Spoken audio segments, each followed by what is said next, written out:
Delta மாவட்டத்திலிருந்து இந்த வீடியோவை பார்க்கிறீர்கள் அப்படின்னா தயவு செஞ்சு உங்களுக்கு தேவையான தலைவர் யார் அப்படிங்கிறத தீர்மானிக்கக்கூடிய ஒரு சக்தி டெல்டா மாவட்ட விவசாயிகளுக்கு எப்போது வரும் அப்படின்னு கேட்டால், உங்களுடைய விவசாய பொருட்களை யார் சரிவர பராமரிக்கிறாங்க, அதற்கான திட்டத்தை யார் வகுத்து கொடுத்துருக்காங்க, உங்கள் திட்டம், அதாவது உங்களுக்கு தேவையானது மட்டும் இல்லாமல் உங்களுடைய தலைமுறைக்கும் தேவையான திட்டங்களை யார் வகுத்து வைத்திருக்கிறார்கள் அப்படிங்கிறத பொறுத்து உங்களுக்கான தலைவர்களை இல்லாட்டி உங்களுக்கான மக்கள் பிரதிநிதியை நீங்கள் தேர்ந்தெடுக்கலாம். ஏன்னா இந்த டெல்டா மாவட்டத்தை வச்சு தான் அதிமுகவும் திமுகவும் மாற்றி ஒரு பெரிய பிளேயை இங்கே பண்ணிகிட்டு இருக்காங்க. அது பிளே அப்படின்னு சொல்ல முடியாது, அதுதான் அரசியல் அப்படின்னு நம்ம பார்த்தா கூட, குறிப்பிட்டு சொல்ல வேண்டும் என்றால் டெல்டா மாவட்டத்தில் அங்கே நெல் எல்லாமே மழையில் தேங்கி நின்றுருச்சு, நனைஞ்சிருச்சு, முளைத்து விட்டது அப்படின்னு சொல்லி எடப்பாடி பழனிசாமி அவர்கள் நேராக இன்ஸ்பெக்ஷனுக்கே போகிறார். இல்லை, நெற்கள் அப்படிங்கிறது முளைக்கவே இல்லை அப்படின்னு சொல்லி திமுக சொல்கிறாங்க. இல்லைப்பா, நெல்லில் கொஞ்சோண்டு முளைத்திருந்தால் என்ன அப்படின்னு சொல்லி இன்னொரு அமைச்சர் சொல்கிறார். ஒரு நெல்மணி கூட வேஸ்ட் ஆகக்கூடாது அப்படின்னு சொல்லி நேற்று மு.க. ஸ்டாலின் அவர்கள் ஒரு அறிவிப்பை கொடுக்கிறார். அப்படின்னா இன்னைக்கு அதற்கான அப்டேட் எல்லாம் பார்க்க வேண்டும் தானே, அதை தான் இங்கே பார்க்க போகிறோம். இது ஆழமான அரசியல் சதுரங்கம்.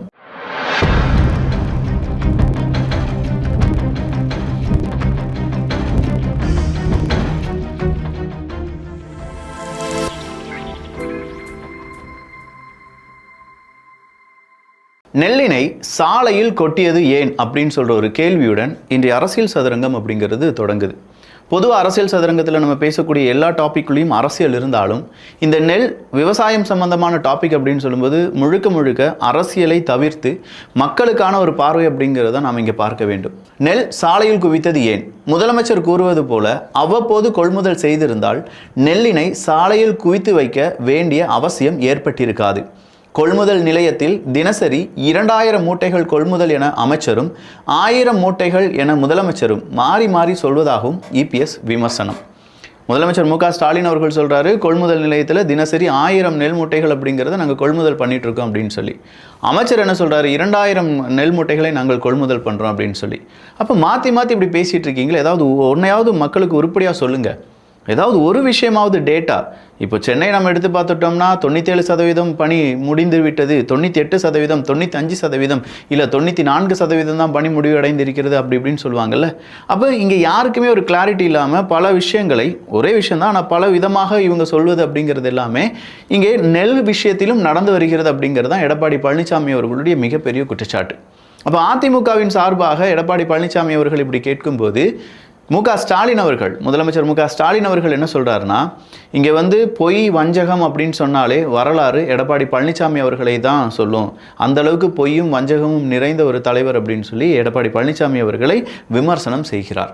இந்த நேரத்தில் ஏடிஎம்கேக்கு அடுத்த ஒரு சிக்கல் உருவாகி இருக்கிறது. செங்கோட்டையன் அவர்கள் வடிவில் செங்கோட்டையன் அவர்கள் எடப்பாடி பழனிசாமி அவர்களுக்கு எதிராக மிகப்பெரிய அளவில் காய் நகர்த்துகிறார் அப்படின்னு சொல்லி பலராலும் சொல்லப்பட்டது. ஒரு கட்டத்தில் அவரே, ஆமாம், பிரிந்து போன அதிமுகவை சேர்ப்பது அப்படிங்கிறது என்னுடைய வேலை, அப்படி சேர்க்கவில்லை அப்படின்னா நாங்களே சேர்ந்து என்ன செய்ய போகிறோம் அப்படிங்கிறத பொறுத்திருந்து பாருங்கன்னு சொல்லியிருந்தார். அப்போ யாரெல்லாம் பிரிந்து போனாங்க? ஓ பன்னீர்செல்வம் அவர்கள், டிடிவி தினகரன் அவர்கள், இந்த பக்கமாக இப்போ செங்கோட்டையன் அவர்கள். இந்த 3 பேருமே இன்னைக்கு ஒன்றா பயணத்தை மேற்கொண்டிருக்கிறார்கள், முக்கியமான நிகழ்வுகளில் பங்கு பெற்றிருக்கிறார்கள் அப்படின்னு சொல்லும் போதும் நாங்கள் 3 பேருமே ஒன்றிணைந்திருக்கிறோம். எங்களுடைய பொது எதிரி அப்படின்னு சொல்கிறது வேறு யாருமே கிடையாது, எடப்பாடி பழனிசாமி அவர்கள் தான்.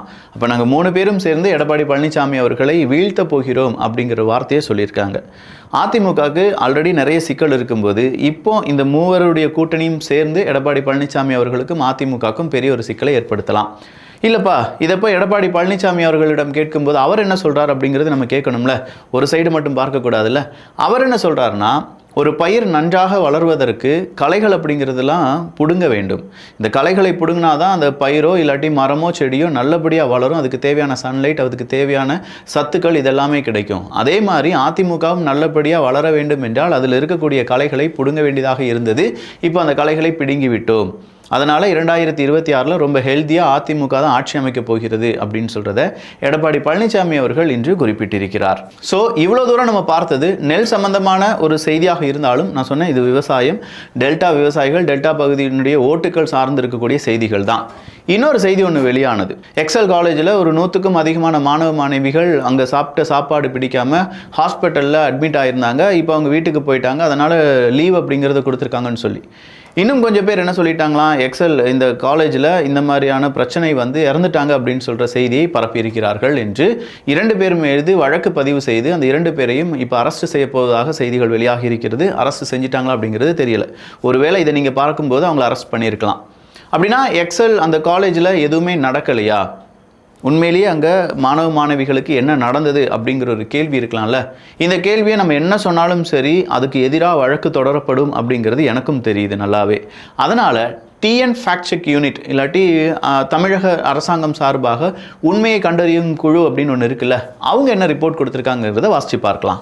நாமக்கல் மாவட்டம் தனியார் பொறியியல் கல்லூரியில் உணவு சாப்பிட்ட மாணவர்கள் வாந்தி மயக்கம் ஏற்பட்டு மருத்துவமனையில் அனுமதிக்கப்பட்டதில் 5 பேர் உயிரிழந்ததாக சமூக வலைதளங்களில் பரப்பப்படுகிறது.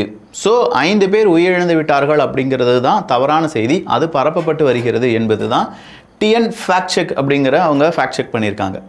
உண்மை என்ன அப்படின்னு சொல்லி அவங்க பதில் சொல்லியிருக்காங்கன்னா, நாமக்கல் தனியார் கல்லூரியின் விடுதியில் வழங்கப்பட்ட உணவு மற்றும் குடிநீரால் 27/10/2025 மற்றும் 28/10/2025 ஆகிய 2 நாட்களில் பாதிக்கப்பட்ட 128 மாணவர்கள் மருத்துவமனையில் சிகிச்சை பெற்று நலமுடன் வீடு திரும்பியுள்ளனர். உயிரிழப்பு ஏதும் நிகழவில்லை. மேலும் உணவு தயாரிக்கும் இடம் மற்றும் பொருட்களை சீர் செய்து சுத்தப்படுத்தவும் உத்தரவிடப்பட்டது என்று பொது சுகாதாரம் மற்றும் நோய் தடுப்பு மருந்து துறை விளக்கம் அளித்துள்ளது. இச்சம்பவத்தில் மாணவர்கள் உயிரிழந்தாக சமூக வலைதளங்களில் பரவும் செய்திகள் முற்றிலும் வதந்தியை பரப்பாதீர் அப்படின்னு சொல்லியிருக்காங்க. ஸோ மாணவர்கள் உயிரிழக்கவில்லை அப்படிங்கிறது தான் அவங்க சொல்லி வரக்கூடிய பாயிண்ட்ஸாக இருந்தாலும் நல்லா 1க்கு 2 முறை வாசிக்கும் போது தான் நாமக்கல் தனியார் கல்லூரி எக்ஸல் கல்லூரினே வச்சுக்கோங்களேன், உணவு மற்றும் குடிநீரால் 27-28 கொடுக்கப்பட்ட உணவு குடிநீரால் 128 மாணவர்கள் மருத்துவமனையில் அனுமதிக்கப்பட்டார்கள். அப்படின்னா அங்கே என்ன சொல்கிறாங்க, எஸ் அந்த ஹாஸ்டலில் கொடுக்கப்பட்ட ஃபுட் அண்டு வாட்டர் இது 2லையுமே ஏதோ ஒரு சம்பவம் தப்பாக இருந்திருக்கு. அதனால் 100க்கும் அதிகமான மாணவர்கள் ஹாஸ்பிட்டலைஸ்ட் ஆகியிருக்காங்க. அதோடு மட்டும் இல்லாமல் அந்த இடம் உணவு தயாரிக்கும் இடம் அன்ஹெல்தியாக இருந்திருக்கு அப்படிங்கிறது இந்த டிஎன் ஃபேக்ட் செக் யூனிட்டே சொல்லுது. அது எந்த இடத்துல சொல்கிறாங்கன்னா, உயிரிழப்பு ஏதும் நிகழவில்லை. மேலும் உணவு தயாரிக்கும் இடம் மற்றும் பொருட்களை சீர் செய்து சுத்தப்படுத்தவும் உத்தரவிடப்பட்டது. அதாவது உணவு தயாரிக்கும் இடம் பொருட்களை அங்கே வைக்கக்கூடிய கோடவுன்லாம் இருக்கும்ல, அதையும் நீங்கள் சீர் பண்ணுங்கள். ஒருவேளை அதிலிருந்தும் பிரச்சனைகள் வந்திருக்கலாம் அப்படிங்கிறத பொது சுகாதாரம் மற்றும் நோய் தடுப்பு மருந்து துறை விளக்கம் அளித்துள்ளதாக செய்திகள் வெளியிடப்பட்டிருக்கிறது. இப்போ சம்பவம் நடந்தது உண்மைதான், மாணவர்கள் உயிரிழக்கவில்லை. ஆனால் மாணவர்களுக்கு பாதிப்பு ஏற்பட்டிருக்கிறது. நாங்கள் என்ன கேட்குறோன்னா, இப்போ இந்த காலேஜில் இருக்கக்கூடிய மாணவர்கள் இதே மாதிரி ஏகப்பட்ட காலேஜ் இருக்கும், ஏகப்பட்ட தனியார் விடுதிகள் இருக்குது, அரசாங்க விடுதிகள் இருக்குது.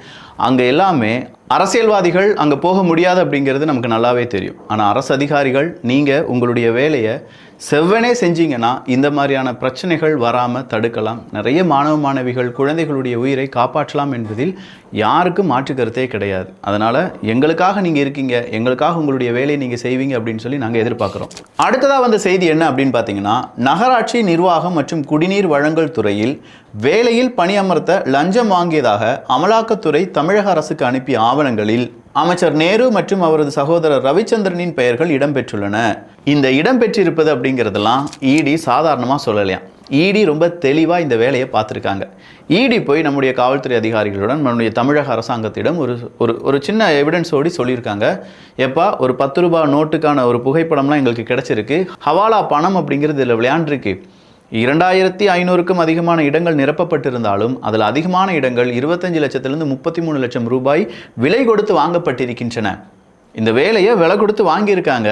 அப்படி வாங்கிறது எப்படி உறுதி செய்யப்பட்டிருக்குன்னா, வாட்ஸ்அப்பில் ஒரு மெசேஜ் எல்லாம் இருந்திருக்கான், அதை ரிகவர் பண்ணி எடுத்திருக்காங்க இடி. அப்படி ரிகவர் பண்ணி எடுத்ததுனால பணி நியந்திரம் அப்படின்னு ஒன்று இருக்குல்ல, யார் யாருக்கு என்ன ஜாப் அப்படிங்கிற அந்த லிஸ்ட்டு ரிசல்ட் வர்றதுக்கு முன்னாடி, எக்ஸாமுக்கான அந்த ரிசல்ட் வர்றதுக்கு முன்னாடி அப்படி ஒரு லிஸ்ட்டை ப்ரிப்பேர் பண்ணி அதை அனுப்பியிருக்காங்க. ஸோ எக்ஸாம் ரிசல்ட் வந்த ஒரு டேட்டையும் இந்த பணி நியந்திரத்துக்கான அந்த அறிக்கை இல்லாட்டி அந்த ரிப்போர்ட்டுக்கான டேட்டையும் எடுத்து பார்க்கும்போது அதில் ஏகப்பட்ட தில்லாலங்கடி வேலை நடந்திருக்கு. இதை எவிடன்ஸாக வச்சு தான் இடி என்ன செஞ்சுருக்காங்க, இப்போ நீங்கள் கே நேரு அவர்களுக்கு எதிராக வழக்குகளை தொடர வேண்டும் அப்படின்னு சொல்லியிருக்காங்க. இது எல்லாமே நடக்கும் பட்சத்தில் திமுகக்கு இது எவ்வளோ பெரிய பின்னடைவாக இருக்கும் அப்படிங்கிறத கொஞ்சம் யோசிச்சு பாருங்கள். அப்போ அறப்போர் இயக்கம் சொல்லியிருக்கக்கூடிய இந்த லிஸ்ட்டில் மேலும் இந்த துறை செயலர் கார்த்திகேயன் ஐஏஎஸ் கேட்கவா வேண்டும், ஊழல் நிர்வாகத்திற்கு பெயர் போன கார்த்திகேயனை இந்த துறை செயலாளராக முதலமைச்சர் ஸ்டாலின் நியமித்தது இதற்கு தானோ? இப்படி லஞ்சம் வாங்கி ஆட்களை வேலைக்கு போட்டால் சாலைகள் வேறு எப்படி இருக்கும் அப்படின்னு சொல்லி அறப்போர் இயக்கம் ஒரு கேள்வியை கேட்டிருக்கிறது. ஐஏஎஸ் அதிகாரியை ஒரு குற்றம் சாட்டியிருந்தாலும் அதுக்கு பின்னாடி அறப்போர் இயக்கம் இந்த ஐஏஎஸ் அதிகாரிகள் என்ன செஞ்சுருக்காங்க அப்படிங்கிறதுக்கான சாலிடான எவிடன்ஸோடு நிறைய டாபிக் அப்படிங்கிறத பேசியிருக்காங்க. அப்போ இந்த மாதிரி ஊழல் இப்படி செய்வதற்கு தான் இவங்களை போட்டிங்களா?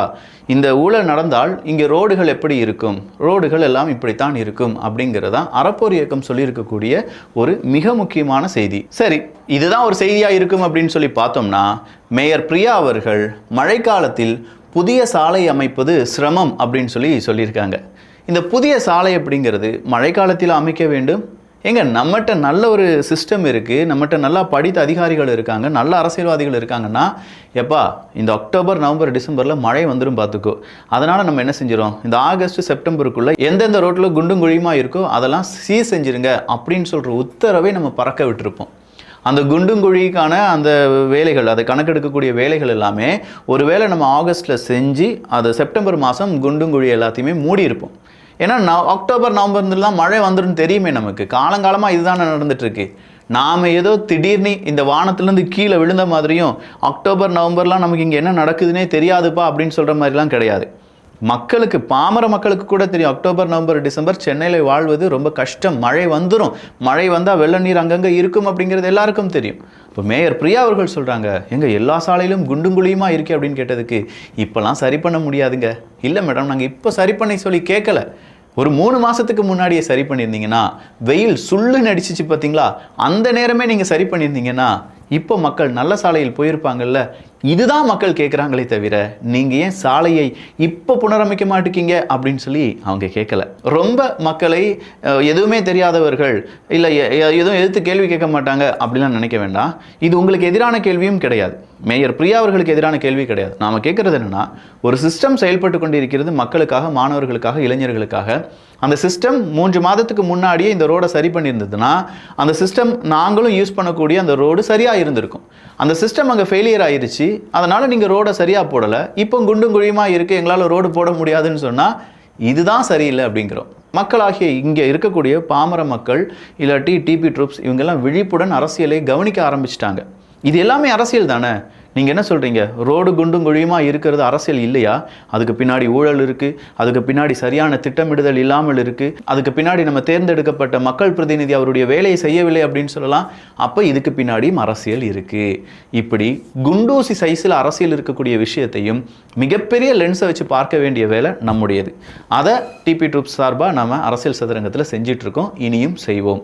நல்லதை பகிர்ந்து ஷேர் பண்ணி உங்கள் நண்பர்களுக்கு, உங்களுடைய உறவுகளுக்கு, உங்கள் பேரண்ட்ஸுக்கு, உங்களுடைய குழந்தைகளுக்கு இதெல்லாம் ஷேர் பண்ணி பாரு, இதெல்லாம் நடந்துட்டுருக்கு, இதெல்லாம் இப்படி தான் நம்ம பார்க்க வேண்டும், அரசியல்வாதிகள் சொல்வது மட்டும் உண்மை கிடையாது, நாமும் கொஞ்சம் சிந்திக்க வேண்டும் அப்படிங்கிற பல விஷயங்களை சொல்லிக் கொடுத்து வளர்ப்போம். நல்லதை பகிர்ந்து நல்ல சமுதாயத்தை உருவாக்குவோம். நன்றி, வணக்கம்.